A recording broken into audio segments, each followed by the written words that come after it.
All of you, सभी विधि के विद्यार्थियों को doctor Rajesh Katwani, assistant professor, government law college Bhilwara की तरफ से ई कंटेंट लेक्चर के माध्यम से आयुक्तालय के निर्देशानुसार जो स्टडी कराई जा रही है उसमें हम जो विषय पढ़ रहे हैं वो है लॉ ऑफ टॉर्ट्स।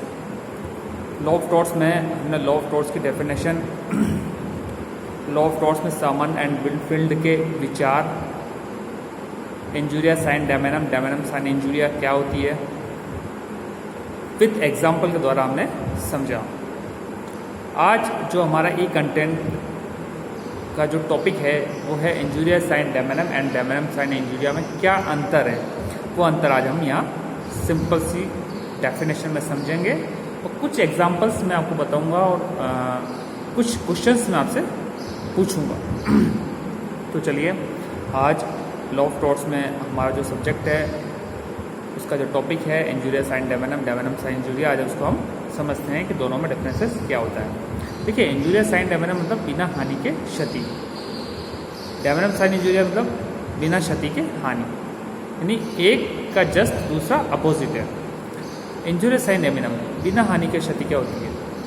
जब किसी व्यक्ति के विधिक अधिकारों का उल्लंघन होता है, भले ही उस व्यक्ति को हानि हुई हो न हुई हो, लेकिन यदि उसके विधिक अधिकारों का उल्लंघन हुआ है तो उसको विधि के द्वारा रेमेडी दी जाएगी। Simple and clear definition. Damnum sine injuria क्या है? बिना क्षति के हानि।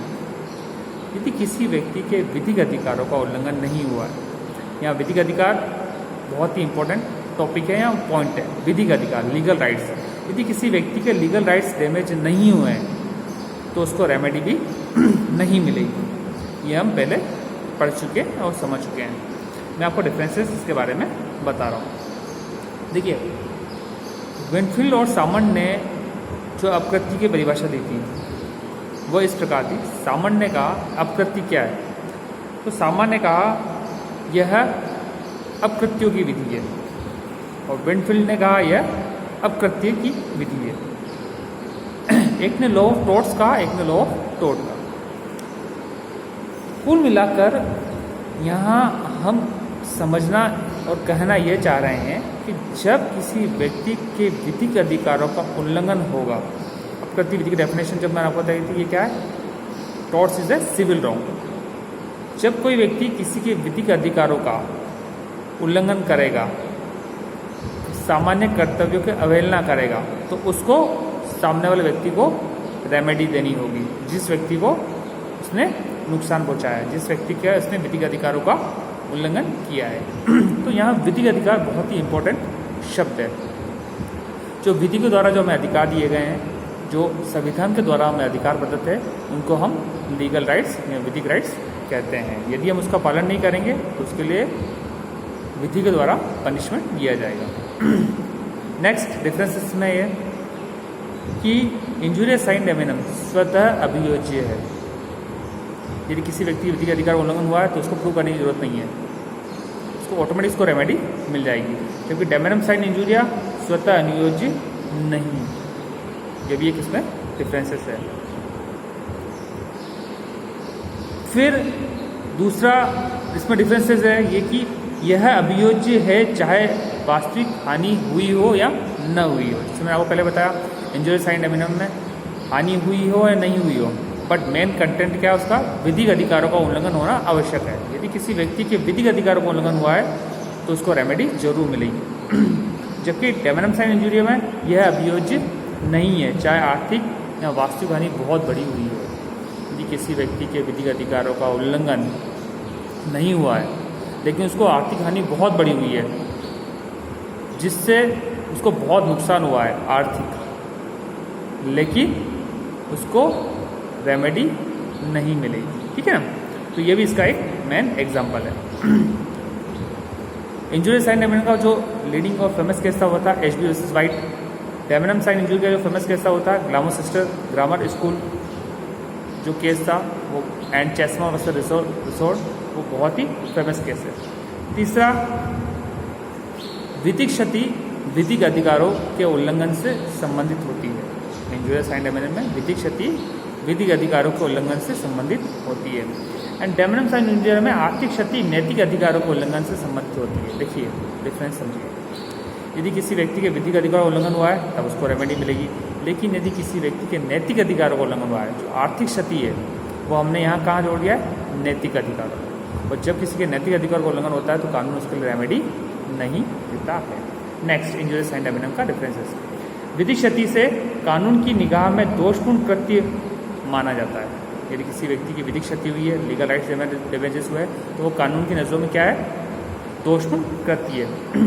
अर्थात विधिक क्षति ही दुष्कृति है या टोट्स है, ठीक है ना, जिसका विधिक उपाय कानून प्रत्येक व्यक्ति को प्रदान करता है, यानी कानून के द्वारा उसको लीगल रेमेडी दी जाती है। जबकि आर्थिक क्षति से अपने अभिप्राय नैतिक अपकृत्य से है, जिसका उल्लंघन होने पर या जिसका नुकसान होने पर लीगल रेमेडी प्रदान नहीं की जाए।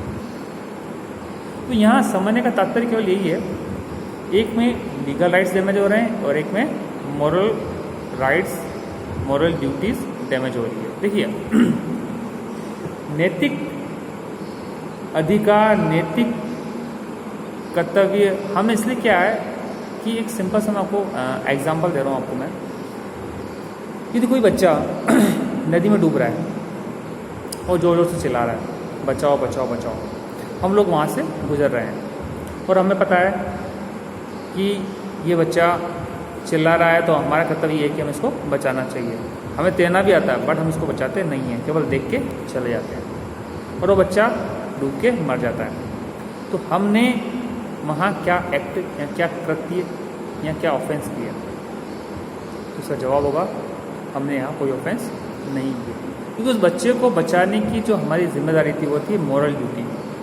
हाँ, हमें मॉरल ड्यूटी के नाते उस बच्चे को बचाना चाहिए और हमें उसकी रक्षा करनी चाहिए, लेकिन कानून इसके लिए हमें सज़ा नहीं दे सकता है कि हमने उस बच्चे को बचाया नहीं। तो ये डिफरेंस होता है नैतिक और विधिक अधिकारों। विधिक अधिकारों का उल्लंघन होगा तो कानून के द्वारा आपको रेमेडी दी जाएगी, लेकिन नैतिक अधिकार का उल्लंघन होगा, नैतिक कर्तव्य जो भी आपको करने चाहिए, यदि आप उसका पालन नहीं करते हो तो उसके द्वारा रेमेडी की व्यवस्था नहीं है। अब एक छोटा सा क्वेश्चन मैं आपसे पूछता हूँ। ये बहुत धनाढ़ व्यक्ति है, बहुत ही धन संपन्न वाला व्यक्ति है, उसने बहुत बड़ा स्कूल खोला, अच्छी फैकल्टी लाए, बहुत सारे बच्चों को एडमिशन्स हुए, बहुत फीस आई थी और उसने 1 साल 2 साल 4 साल 5 साल में बहुत अच्छी ग्रोथ की।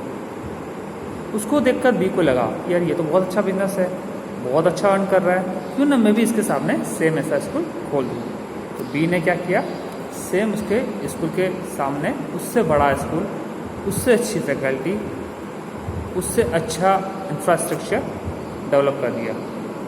अब क्या हुआ, उसकी फ़ीस कम होने के कारण सब बच्चे धीरे धीरे उसके पास जाने लगे और 1-2 साल में जिस ए नाम के व्यक्ति ने इसने स्कूल खोला था वो धीरे धीरे परेशान होने लगा, उसको आर्थिक क्षति होने लगी और उसको अंत में अपना स्कूल बंद करना पड़ा। तो बताइए यहाँ बी ने कौन सा ऑफेंस किया? क्या बी ने ए के विधिक अधिकारों का उल्लंघन किया? क्या ए ने बी के, क्या बी ने ए के विधिक कर्तव्यों का, विधिक अधिकारों का उल्लंघन करके उसको नुकसान पहुंचाया? क्या बी ने ए को आर्थिक क्षति पहुंचाई? क्या ए को उसके लिए रेमेडी दी जाएगी? तो उसका आंसर है नहीं। क्यों? क्योंकि बी ने ए के विधिक अधिकारों का उल्लंघन नहीं किया, केवल वह एक स्वस्थ प्रतिस्पर्धा करके उसने उसका स्कूल खोला, जिसके कारण ए को भले ही हानि हुई लेकिन वो उसके लिए लीगल रेमेडी के लिए जिम्मेदार नहीं। तो इस एग्जाम्पल के माध्यम से आज हमने समझा कि इंजुरियस साइन डैमेनम एंड डैमेनम साइन इंजुरिया में जो मेन जो एलिमेंट्स है, जो मेन जो तत्व है वो क्या है, विधिक अधिकार। ठीक है, चलिए अब नेक्स्ट चैप्टर में हम नेक्स्ट टॉपिक पढ़ेंगे। Thank you all.